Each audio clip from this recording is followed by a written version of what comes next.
Theory थी आपकी bureaucratic theory of max weber. इसको ब्यूरोक्रेटिक थ्योरी या मैक्स वेबर थ्योरी भी कहते हैं। Max Weber, as German sociologist, described a theory to operate an organization in an effective way, which is known as bureaucratic management approach or Weberian bureaucracy. Max weber जो थे वो German sociologist थे। इन्होंने एक theory बनाई थी जो operate हुए ऑर्गेनाइजेशन को इफेक्टिव वे में ऑपरेट करा सके। इसको इन्होंने नाम दिया था ब्यूरोक्रेटिक मैनेजमेंट अप्रोच या वेबरियन ब्यूरोक्रेसी, जिसको ब्यूरोक्रेटिक थ्योरी के नाम से जानते हैं हम लोग। He is known as the father of bureaucracy. Bureaucracy is an organizational structure that is characterized by many rules, standardized process, procedure, requirements, number of desks, meticulous division of labor, responsibility, clear hierarchies and professional, almost impersonal interactions between employees. Max weber जो थे German sociologist, इन्होंने कहा एक organisation को चलाने के लिए proper structure होना चाहिए, तभी एक ऑर्गेनाइजेशन इफेक्टिव वे में चल पाती है। और उस स्ट्रक्चर को इन्होंने नाम दिया ब्यूरोक्रेटिक स्ट्रक्चर। ब्यूरोक्रेसी का मतलब था एक ऑर्गेनाइजेशन का फॉर्मल स्ट्रक्चर जिसमें रूल्स होंगे, कुछ प्रोसेस होंगे, रेगुलेशंस होंगे, सब कुछ प्री डिसाइडेड होगा, नंबर ऑफ डेस्क कितनी होंगी, डिवीज़न ऑफ लेबर होगा, रिस्पॉन्सिबिलिटीज़ डिवाइड होंगी, हियरकी होंगी आपस में टॉप बॉटम ऐसे करके, और जो एम्प्लॉयज़ हैं उनके बीच में इम्पर्सनल मतलब पर्सनल रिलेशनशिप्स या पर्सनल इंटरेक्शंस नहीं होंगे, जो बात होंगी फॉर्मल लेवल पे होंगी। तो इन्होंने ब्यूरोक्रेटिक स्ट्रक्चर दिया था, ठीक है, इसीलिए इनको फादर ब्यूरोक्रेटिक या ब्यूरोक्रेसी भी बोलते हैं। He carefully analyzed functioning of church, government, military and business organizations and suggested bureaucratic structure for all the organizations.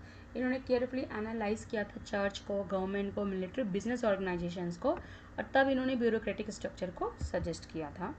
इन्होंने कुछ की फैक्टर्स या की फीचर्स पे फोकस किया था। पहला था डिवीजन ऑफ वर्क। इनका कहना था जो टास्क हैं, जो भी काम ऑर्गेनाइजेशंस के होंगे वो क्लियरली पता हों सबको, और जो एम्प्लॉयज़ हों वो स्किल्ड होने चाहिए, या जो आप उनको काम दोगे जब वो धीरे धीरे टाइम टू टाइम करते करते उस चीज़ को वो स्किल्ड उसमें हो जाते हैं।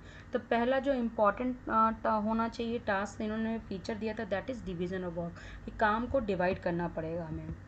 फिर उन्होंने दिया था प्रिंसिपल ऑफ हियरकी, कि एक ऑर्गेनाइजेशन में हियरकी होनी चाहिए। हियरकी का मतलब होता है फर्स्ट, सेकंड, थर्ड, फोर्थ, ऐसे क्या होगा। तो इन्होंने कहा कि एक हियरकी होना चाहिए कि जो लोअर लेवल है उसको अपर लेवल कंट्रोल करेगा, ठीक है। तो जो लोअर ऑफिसर है वो किसी न किसी कंट्रोल में आएगा। इसीलिए आप मैनेजमेंट स्ट्रक्चर पढ़ते हो, या 3 लेवल हम पढ़ते हैं मैनेजमेंट में, टॉप, मिडिल एंड लोअर, कि एक हियरकी फॉलो होनी चाहिए कि एक बॉस है, फिर उसके अंदर एक आता है, फिर उसके अंदर एक ऑफिसर आता है। तो जब तक एक प्रॉपर हियरकी फॉलो नहीं होगी तब तक ऑर्गेनाइजेशन में काम इफेक्टिवली नहीं हो पाएगा। तो इन्होंने प्रिंसिपल ऑफ हियरकी को दिया था। फॉर्मल सिलेक्शन प्रोसेस, इन्होंने कहा जो भी हम लोग बंदों को रिक्रूट करते हैं, जो भी एम्प्लॉयज़ हम लोग रख रहे हैं और ऑफिस में अपने रखे जाते हैं ऑर्गेनाइजेशंस में, उनका जो सिलेक्शन हम लोग करते हैं वो फॉर्मल प्रोसेस के थ्रू होना चाहिए। फॉर्मल का मतलब था एक्सपीरियंस कितना है, जिस भी प्रोफाइल पे, जिस भी पोस्ट के लिए हम भर्ती हमने निकाली है, वैकेंसीज हमने निकाली हैं, तो उस पर जो भी बंदा इंटरव्यू देने के लिए आ रहा है उसका सिलेक्शन किस बेस पे करना है, एक्सपीरियंस कितना है, टेक्निकल क्वालिफिकेशन कितनी है उसकी, क्या जानता है वो, कॉम्पिटेंस कितना है, कैपेबल है उस जॉब को करने के लिए कि नहीं। फेवरेटिज़म वहाँ पे नहीं होना चाहिए, ये बंदा हम इसे जानते हैं या ये हमें पसंद आया तो इसको हमने रख लिया, ये चीज़ नहीं होना चाहिए। तो इन्होंने कहा selection process should be formal. Official rules का मतलब एक ऑफिस है, ऑर्गेनाइजेशन है, तो कुछ रूल्स एंड रेगुलेशंस होने चाहिए। वो रूल्स एंड रेगुलेशंस जो होते हैं यूनिफॉर्मिटी को इंश्योर करते हैं, ताकि एम्प्लॉयज़ को ये पता हो कि उनसे ऑर्गेनाइजेशन क्या एक्सपेक्ट कर रही है, उन्हें क्या करना है। इम्पर्सनैलिटी और इम्पर्सनल रिलेशनशिप्स, इन्होंने कहा जो डिसीजंस होने चाहिए वो ऑब्जेक्टिव क्राइटेरिया पे होने चाहिए रेदर देन पर्सनल रिलेशनशिप्स। यहाँ पे हर एक एम्प्लॉय को फेयरली ट्रीट करना चाहिए, कोई फेवरेटिज्म नहीं होना चाहिए कि हमें वो बंदा पसंद है तो हमने उसको ये काम दे दिया, या हमें ये पसंद है तो हमने उसको प्रमोट कर दिया, ये सब नहीं होना चाहिए। जो डिसीजंस होने चाहिए वो ऑब्जेक्टिव होने चाहिए in comparison to rather than कि आप पर्सनली उस बंदे से जानते तो आप बायस्ड हो रहे हो। ट्रेंड एम्प्लॉय, इन्होंने कहा कि एक अच्छी ऑर्गेनाइजेशन को चलाने के लिए जो आपके एम्प्लॉयज़ होने वो वेल ट्रेंड होने चाहिए।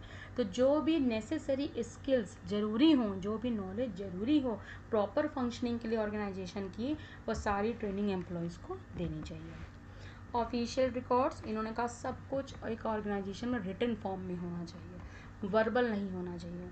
आपको कोई डिसीजन देना है या आपको कोई वर्क आया है या कोई भी प्रोजेक्ट आया, ईच एंड एवरीथिंग सारी चीज़ें रिटन फॉर्म में होनी चाहिए ऑफिस से जुड़ी हुई। लिमिटेशंस क्या थे इस थ्योरी के? पहला था कि उन्होंने बहुत ज़्यादा रूल्स एंड रेगुलेशंस पे फोकस किया, तो वो इनकी लिमिटेशंस बन गई। इसमें फिर ये था कि जो डिसीजंस होते हैं वो अपर मैनेजमेंट ही लेगा, तो जो एम्प्लॉयज़ थे वो अपने लेवल पे कोई इनिशिएटिव नहीं लेते थे, वो डरते थे डिसीजंस को लेने में, क्योंकि इन्होंने क्या किया, हियरकी फॉलो होनी चाहिए। पेपर वर्क बहुत ज़्यादा था because everything will be in return. कोई बिलोंगिंगनेस अमंग द एम्प्लॉय नहीं थी, क्योंकि जब इनफॉर्मल रिलेशनशिप नहीं था, एम्प्लॉय आपस में इम्पर्सनल बात नहीं कर सकते पर्सनल लेवल पे, तो लोग उनके अंदर ये भी नहीं था कि ये मेरा कलीग, एक जो कनेक्शन एक बॉन्डिंग आती है वो बिलोंगिंगनेस भी एम्प्लॉय के अंदर नहीं थी। तो ये इनकी लिमिटेशन